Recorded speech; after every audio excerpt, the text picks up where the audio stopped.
নমস্কাৰ, মই ধ্ৰুৱজ্যোতি হৈ আপোনালোকক জীৱন সাথী চেনেলটোলৈ স্বাগতম জনাইছোঁ। আশা কৰোঁ আপোনালোক সকলো ভালেই আছে। ষ্ট্ৰেছ, এনজাইটি, অভাৰ থিংকিং এই বস্তুকেইটা আমাৰ লগত আজিকালি ইমানেই বৃদ্ধি পাইছে, যাৰ ফলত আমাৰ বহুত কম বয়সতে আমাৰ নানা ধৰণৰ বেমাৰ যেনেকৈ প্ৰেছাৰ, ছুগাৰ, হাৰ্ট এটেক, যিকোনো চুলি সৰা এনেকুৱা ধৰণৰ যিকোনো বেমাৰে আমাক বহুত কম বয়সতে আৱৰি ধৰিছে। এটা কথা আপোনালোকে গম পায় নিশ্চয় যে আমাৰ মাইণ্ডটো আৰু আমাৰ বডিটো এটা ছিষ্টেম হয়। মানে মাইণ্ড আৰু বডিটো আমাৰ একেই হয়। যদি আমাৰ মাইণ্ডটো বেয়া হৈ থাকে বা মনটো বেয়া হৈ থাকে, তেতিয়া আমাৰ কি হয়, শৰীৰত সেইটোৰ প্ৰভাৱ পৰে। গতিকে আমাৰ শৰীৰত যেতিয়া মনটো বেয়া হৈ থাকে, তেতিয়া আমাৰ শৰীৰত যিকোনো ধৰণৰ বেমাৰে দেখা দিয়ে, মনটোৰ বাবে, মাইণ্ডটোৰ বাবেও। গতিকে প্ৰথমতে আমি আমাৰ মাইণ্ডটোক ঠিক কৰিব লাগিব। এটা নিয়ম আছে, সেই নিয়মটো হৈছে যে আমাৰ বডিটো মুভমেণ্ট কৰি থাকিব লাগে আৰু মাইণ্ডটো সদায় এটা জেগাত থাকিব লাগে। কিন্তু আজিকালি আমাৰ ক্ষেত্ৰত ইয়াৰ ওলোটাটোহে দেখা পোৱা যায়। ধৰি লওক, যেনেকৈ আমাৰ মাইণ্ডটো আজিকালি য'ত ত'ত ঘূৰি থাকে, আমি যি টি কথা চিন্তা কৰি থাকোঁ, কিন্তু আমাৰ শৰীৰটো এটা জেগাতে থাকে। গতিকে আমি তাৰ ওলোটাটোহে কৰি আছোঁ সদায়। গতিকে আমাৰ এই মাইণ্ডটো যদি আমি ঠিক কৰি ৰাখিব পাৰোঁ, অভাৰ থিংকিং, ষ্ট্ৰেছ, এনজাইটিৰ পৰা যদি আমি নিজকে আঁতৰাই ৰাখিব পাৰোঁ, তেতিয়া আমাৰ শৰীৰত হোৱা বহুত বেমাৰ নিজেই নোহোৱা হ'ব।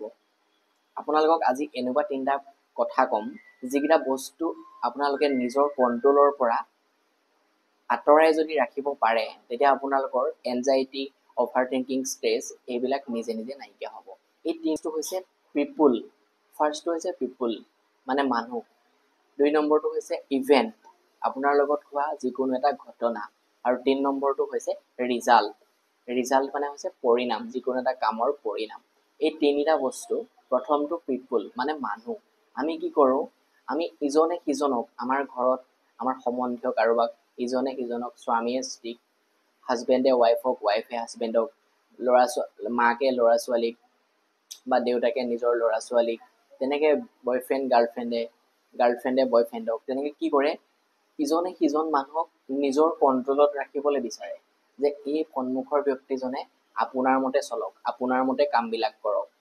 সেইটো যেতিয়া আমি কৰিবলৈ বিচাৰোঁ, তেতিয়া কি হয়, সেই ব্যক্তিজনে যেতিয়া আমাৰ মতে নকৰে, তেতিয়া আমাৰ তাক লৈ চিন্তা হয়, কিয় নকৰিলে, এই মোৰ কথা নুশুনে। গতিকে আজিৰ পৰা আপুনি আনক আপোনাৰ কণ্ট্ৰলত ৰাখিবলৈ বাদ দিয়ক। 2 নম্বৰটো হৈছে ইভেণ্ট, আপোনাৰ লগত হোৱা যিকোনো ঘটনা। আপোনাৰ লগত অলপ দেৰিৰ পিছত, অকণমান আগত বা অলপ দেৰিৰ পিছত কি হৈ যাব বা কি হৈছিল, সেইটো আপুনি কণ্ট্ৰল কৰিবলৈ নাযাব। কাৰণ আপোনাৰ লগত যিটো হ'বলগীয়া আছে সেইটো হ'বই। মাত্ৰ সেই ঘটনাটোৰ পৰা কিবা ভাল যদি আপুনি ল'ব পাৰে, সেইটো ল'বলৈ চেষ্টা কৰক। আৰু সেই ঘটনাটোৰ পৰা আপুনি ভাল কিবা এটা লেচন লৈ জীৱনটোত আগবাঢ়িবলৈ চেষ্টা কৰক মাত্ৰ। আৰু 3 নম্বৰটো হৈছে ৰিজাল্ট। আপুনি কৰা যিকোনো এটা কামৰ পৰিণামটোক লৈ কানেক্ট নহ'ব, পৰিণামটোক লৈ আপুনি বেছি গুৰুত্ব নিদিব। ৰিজাল্টটো মই কেনেকৈ পাম, কি হ'ব মোৰ ৰিজাল্টটো, তাতকৈ আপুনি গুৰুত্ব দিয়ক সেই কামটো কৰাৰ প্ৰচেছটোত, কামটো কেনেকৈ কৰিছে সেইটোত আপুনি গুৰুত্ব দিবলৈ লওক।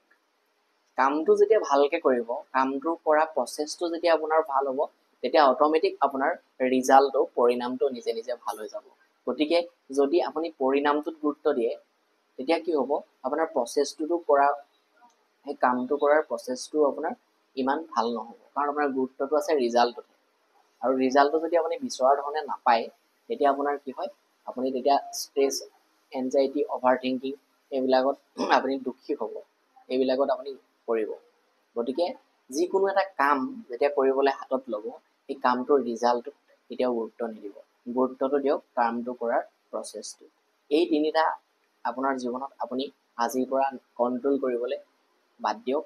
চাব আপোনাৰ জীৱনটোত ষ্ট্ৰেছ, এনজাইটি, অভাৰ থিংকিং এইবিলাক নিজে নাইকিয়া হ'ব। আৰু তাৰ ফলত কি হ'ব, আপোনাৰ যেতিয়া মাইণ্ডটো আপোনাৰ সুস্থ হৈ থাকিব, তেতিয়া আপোনাৰ বডিটো হৈ থকা যিকোনো বেমাৰ নিজে নাইকিয়া হ'ব। আপুনি এটা কথা মন কৰিবচোন, আপোনাৰ যেতিয়া বহুত চিন্তা হৈ থাকে, বহুত যেতিয়া আপুনি অভাৰ থিংকিং কৰি থাকে, তেতিয়া আপোনাৰ কি হয়, বেছিকৈ পেটৰ প্ৰব্লেম হয়। গতিকে আমাৰ মাইণ্ডটো আৰু বডিটো সদায় এটা ছিষ্টেম। ধন্যবাদ। ভিডিঅ'টো যদি ভাল পাইছে কমেণ্ট কৰিব, শ্বেয়াৰ কৰি দিব।